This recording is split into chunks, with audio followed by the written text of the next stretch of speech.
Yes. You're recording? I'm recording now. Very awkward clap. That was a very awkward That clap. was just for Dom, so he can add some comedy relief to this thing.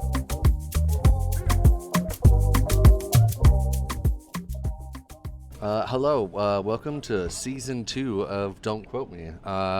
I'm going to dive right into the questions, Jose. Oh, shit. I'm actually just sitting with Jose Jimenez. We've worked together, collaborated on a host of different projects, worked together at Steelcase, his documentaries, any side projects. Like, we're definitely like long-term collaborators, which has been a lot of fun. You actually helped us pilot the very first season of Don't Quote Me, and we wanted to have you back for season 2, mostly because one of our first conversations was like, obviously, the one that shall not be named was just getting into office, and we weren't really sure how things were going to transpire. We had a documentary. You were launching your documentary that was talked a lot about immigration. There was a lot of fear, and things have definitely changed since. I think we were talked at the end of January or like early February, and it is now September, and a lot has changed in that time. So, Okay. to launch season 2, what feels different for you now compared to the first time that we talked, personally, politically, and creatively? I guess one at a time. Personally, selfishly, a little bit of kind of proud of the hard work that took 7 years to make that film. A little bit of I tell this to my friends and family, like, I hate being right. I feel like the film very much called what we're seeing. Very much to the, I think in the film, we kind of talked about how we were worried about 2 different scenarios happening.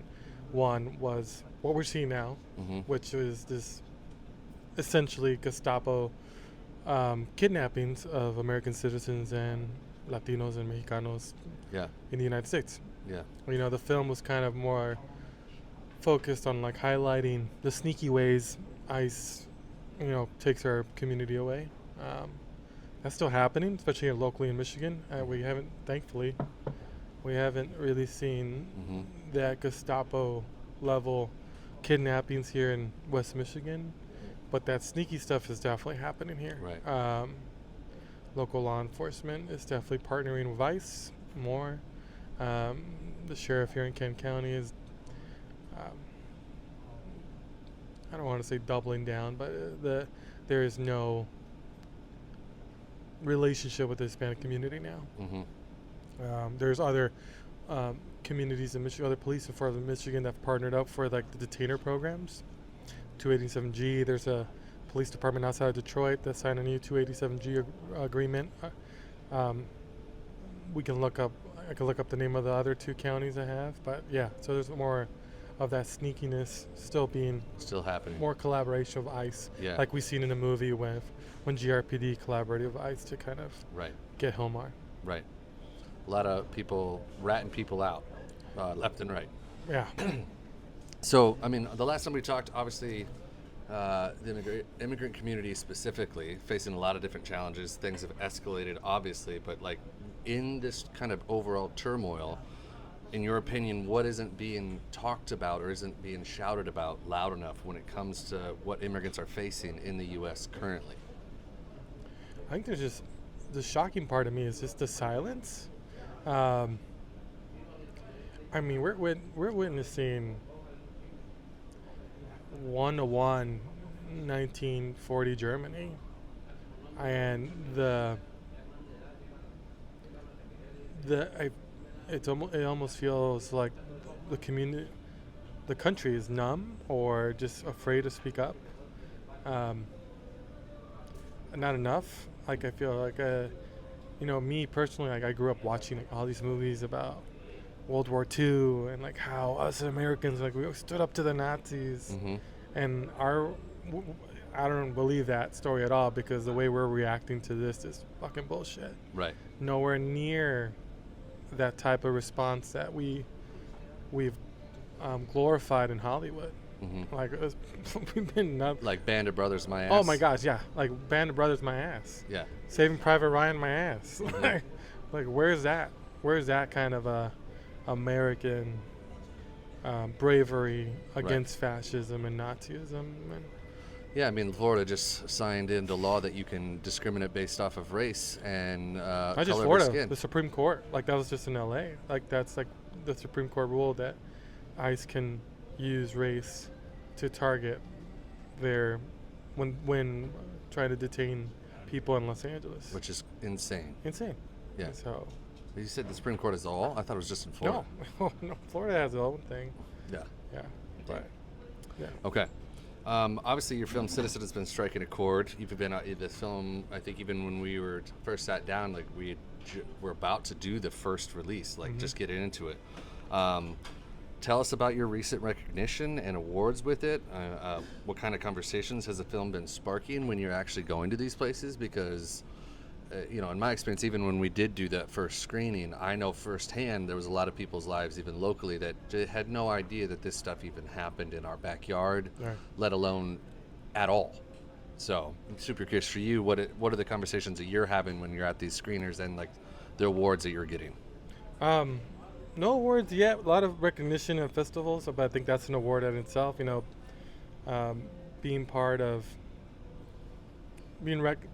having my work recognized in LA, in other parts of the country. Just name a few. The surprising thing, like even when showing the film in Los Angeles, right? Like that kind of sneaky way that the way ICE works with law enforcement was a surprise to folks even in LA. Really? Yeah. So like people would come up to me like, fuck, I had no idea that kind of stuff, that kind of collaboration, systemic built-in racism and deportation machine even existed in LA, right? As 20 miles away from that film, there was those Gestapo type of kidnappings that people kind of assume that's kind of how ICE operates.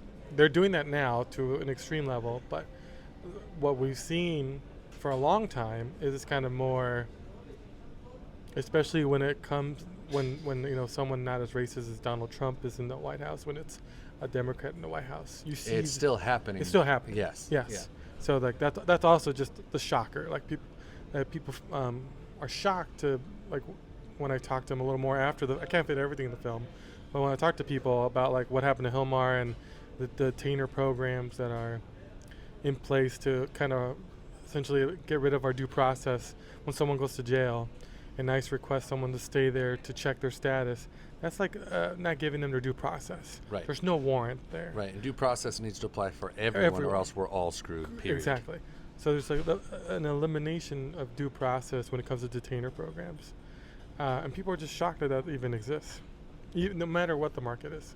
But to answer your other question about just, the film's being finally, I think, recognized as unfortunately, we talked about this before, but I was kind of making the film hoping that stuff like this wouldn't happen, right? Right. Unfortunately, I'm glad that we made it's it. It's only increased. Like the Right. dial's it's only gotten louder. Oh my God, yeah. Nowhere did I think it was gonna. Well, they're getting incentivized too when it comes to that. They're getting paid to detain people, like $1,000 to $1,500 bonuses just to get people to kidnap people. Yeah. Not even. Yeah. There's also like a $50,000 sign-up bonus. People don't know these things, and they also don't believe it. But it's you can literally go and look this up. It's not hard. What the funny thing that's going to happen though is all these money incentives, like this. Now the person that shall not be named, number 47, ultimately does is they always fucks people over. Yes. And like these guys are going to, unfortunately, feel. Yeah, they will not get hired in the future. They're not getting hired. Their life is going to be really difficult. Or they might not even get paid, man. They might not even get this bonus. Like, there's already rumblings of, like, how this bonus applies and when they actually get it, if they're actually going to get all of it. Like, they have to, like, serve. Like, there's like, all these bullshit speculations. It's just, again, this fucking guy in the White House is a con man. Yes. Yeah. Yeah. So, with all of this stuff happening, do you still see storytelling as a strategy for resistance? 100%. I think storytelling. I said this with like a previous doc I did locally with K-Connect with Sal on like housing, right? Like stats, that tells a story, but like numbers don't change people's minds. Stories do. No. And so the more we can tell the stories, the more people can empathize with that. What worries me is we live in such our own algorithm and our own feeds that it's really hard to break through that and allow people to hear different stories and hear the stories. That's why I've been such a proponent of, like, people keep asking me, when's your film going to be online? Like, I don't know, not for a while. Right. Because I feel like we're getting more movement by having these in-person screenings. Yes. People being there, seeing it, like, because what is real online now. Yeah. Well, has doing that, or like even your art in general, especially like the film, has it allowed you to reclaim any of your power, or even power in general in your mind or in your life? Can you repeat the question, sir? Yeah, like how has your art more specifically allowed you to reclaim power, or has it? Especially when it comes to like either perceived power, or even just like, does it feel like even your own agency? I don't know if it's power, but it's more like survival. Yeah. It's kind of been my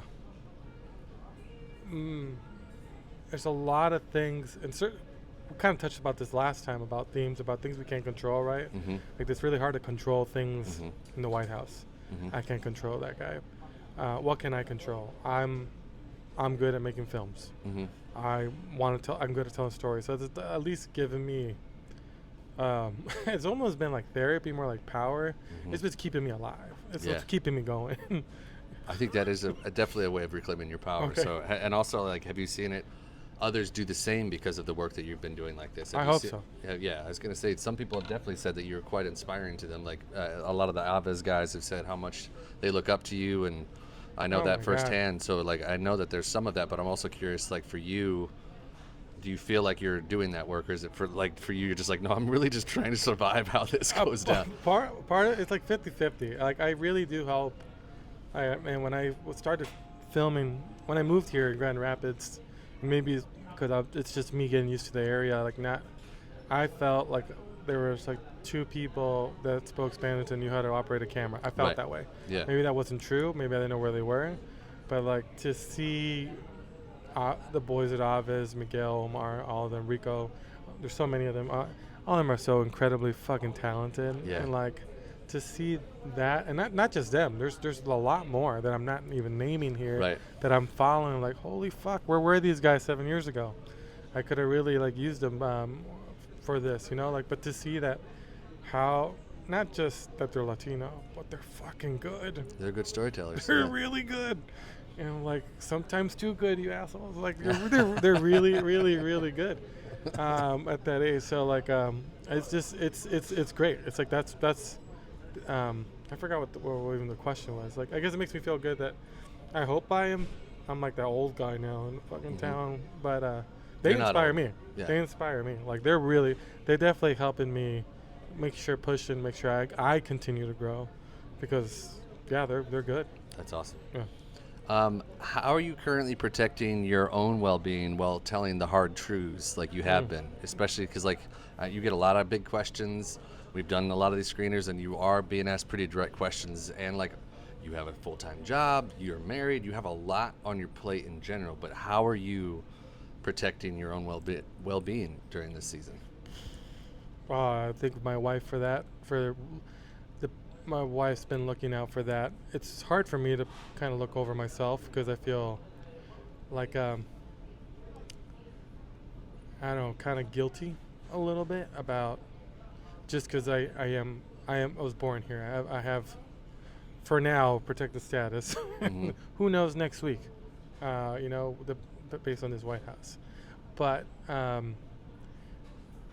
how I've been taking care of myself, therapy. The work, I dive myself into this work because it's kind of like the therapy in itself. Selfishly asking other folks, like, hey, how are you dealing with this? Not to, like, for content's sake, but for my own mental health sake, because like, if I stop, it gets overwhelming. If I stop and like look at all, like, what we're up against, it gets big. But if I just keep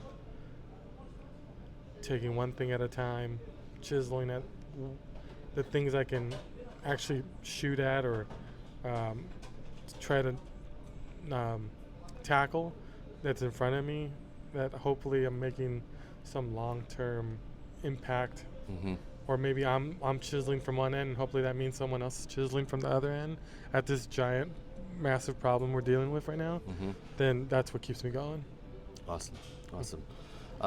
Who has been inspiring you outside of just the Avas guys? Like, what outlets do you explore for knowledge and inspiration during this season? Like, how are you like feeding yourself?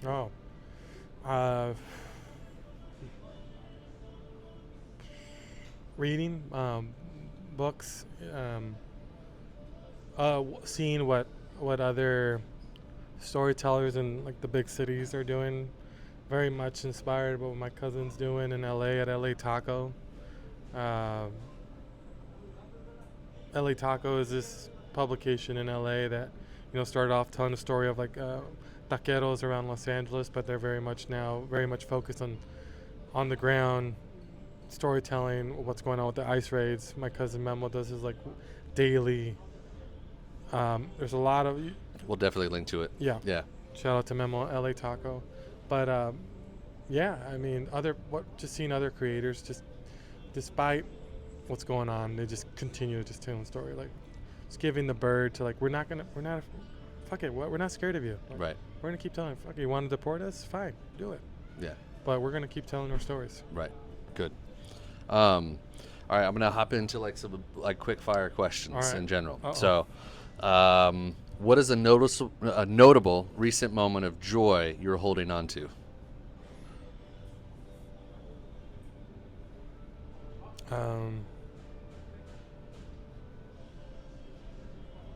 And we're using the word joy on purpose.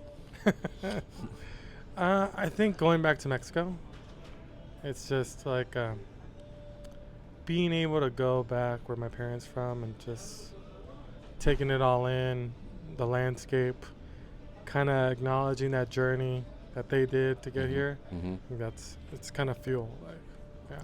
Cool. Yeah. Is there a place other than here that feels like home? Besides Grand Rapids? Mm-hmm.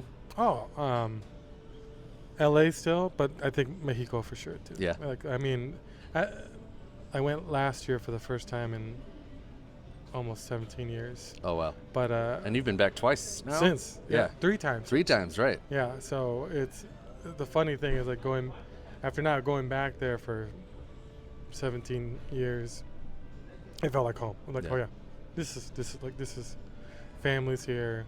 It just, even though people don't know me, like wave or, it just felt familiar and it felt right. Good. Yeah. One piece of media that changed your perspective recently. Oh God, there's so many. We have to put like an awkward pause because I'm gonna have to think about this one. I'm blanking. Hold on. Media is also books. Yeah. I think it's a book. Oh, you know what it is? It's the concert I went to this past weekend. Burp, excuse me. Went to a country concert, Zach Bryan. Oh yeah. Yeah, but I'm not really wasn't really a fan of this guy, but my wife was, and we went to the concert. But just the lyrics were just freaking beautiful, and I felt like that was very inspiring. Cool. Especially one that's called "East of Sorrow." About the lyrics are about this. Starts off about this kid that went to war and like how he lost someone, and the guy singing is like calling to God, like, where the hell have you been? And the next morning he's like, look to the east, like just look east of sorrow, which is like where the sun sets, and just get up and walk the other way. And like, I don't know, to me that was like kind of beautiful. Like, all right, the sun's gonna come up tomorrow, I gotta keep moving. Yeah. Just keep going forward. Yeah. Just keep going. That's awesome. Yeah. Something you have learned this year that you definitely didn't know last year. A lot.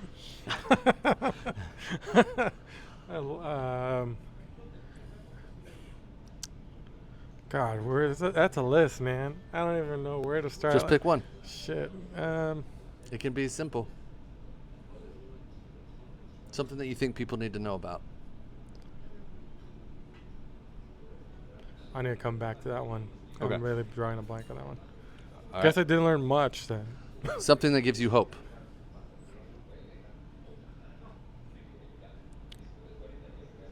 Art, just the art being created. I think there's been some really cool, even simple moments where like, okay, people are getting it. They're not taking this bullshit. I just hope it continues to happen. Like even as simple as in DC, there's like ICE officers or National Guardsmen walking down, and someone's following them with a blowhorn or like a speakerphone with the Imperial March. Oh yeah. Like dun.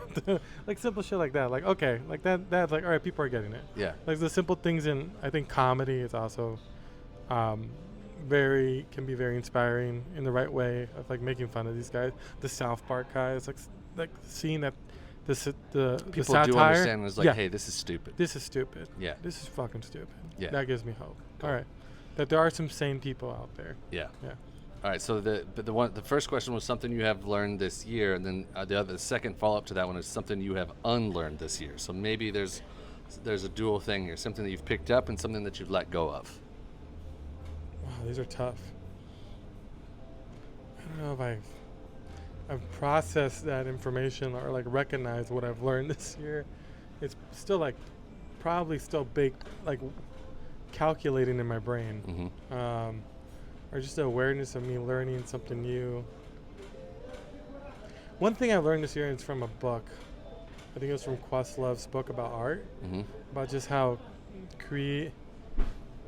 you're kind of only borrowing creative ideas from the universe. Like the way I'm not sure if it was his book or another book on creativity I read this year, but about like how creative ideas are just kind of floating in the air for you to just kind of pull out. But if it's your responsibility. You don't own them though. Yeah, exactly. Yeah. And it's like, so like letting that was like such a lot of weight off my shoulders. And I was like, okay, like it's really like personally helped me just relax because I have a shit ton of ideas in my head on paper, and it's like I need to do this. But like recognizing that it's not mine, it's like the universe's, and it's my if I have it, it's my responsibility to do something with it. And if I don't have the time to do something with it, put it back out there so someone else can do it. Someone else can take it. At least you can see it. At least someone else can do it. Yeah. And I was like, wow, that was such like even personal, weight off my shoulders. Yeah. Stephen Pressfield talks about it as the muse, and he's like, the muse will download something to you every once in a while, but the reality is if you don't do anything with it, the muse will move on and like give it to somebody else. So it's like, he talks about it in The War of Art. That's what I did. That's where I read it. Okay. Yeah. But Questlove also talked about it in a different way. I was like, oh wait, I've heard this, and it's from. That makes sense. You recommended that book. I probably recommended that book. Something familiar. you've learned this year: listen to Caton's book recommendations. All right, these are now the soapbox moments. So this is like where we want you to like, if the audience is only walking away with one thing, they're walking away with these answers. So I'll read them both here just so that we have the context. So if every executive, HR director, manager, and team leader was watching, what would you say about their responsibility to protect their workers from ICE and other threatening government initiatives? So it's like, what are you going to tell leadership in a corporate setting? What would you tell them? And then, and for the workers themselves, what are some real precautions people can take to protect their rights, their lives, and their loved ones? What would I tell corporate America about what they could do given the current situation? I would ask every Latino or non-Latino employee of a corporate setting to speak to their HR director and ask what their ICE policy is. In this country, we have the Fourth Amendment that protects us from unreasonable search and seizures. That means in order to come into a house or a workplace setting, ICE or police or any law enforcement needs to have a judicial warrant signed by a judge or magistrate. That applies to work settings too, not just your house. So I would ask your HR department what their ICE policy is. If there isn't an ICE policy, get them to do one. Make sure your company knows, and your front office, the front staff at any work setting knows the difference between a judicial warrant and an admin warrant. An admin warrant is just bullshit. It's just paperwork from an from ICE that it might look legit, but if it's not signed by a judge, it's not legit at all. It's not a real warrant. Second question, what would I tell workers in any setting?